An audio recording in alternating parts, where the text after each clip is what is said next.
and welcome. Today I'll be showing you how to preserve your flour for a very long time without having some maggots in it.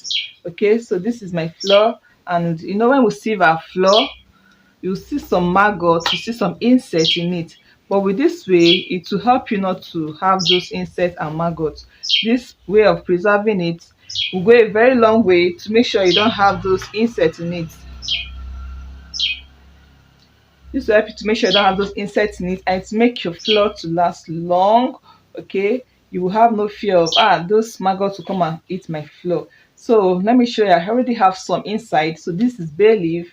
So you just mix your flour with bay leaves. Okay, so this is my bay leaf. This is what I have, and this has been working for me. You can use any product. So this is what is sold in my area, and I've been using it.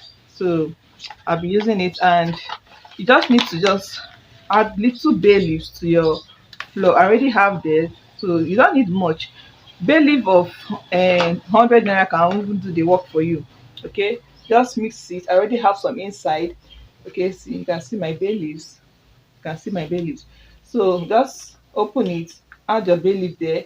You can as well leave some at the top. Leave some at the top, and that is just it. This can last for a very long time, for months, without seeing any insect in your flour. Okay, you're going to enjoy your flour till your flour finishes, because this is very effective in preventing your flour from getting bad.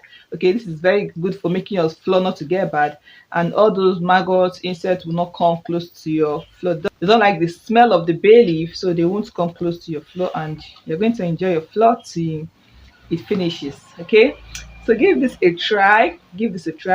So you just put your flour in your airtight container and close it.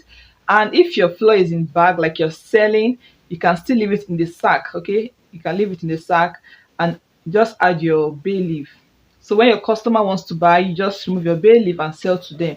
That way you're going to have a very good sales, because people won't say your flour has maggot and so on. So your flour will just be there till you finish selling it, or if you're using it at home, till you finish consuming it.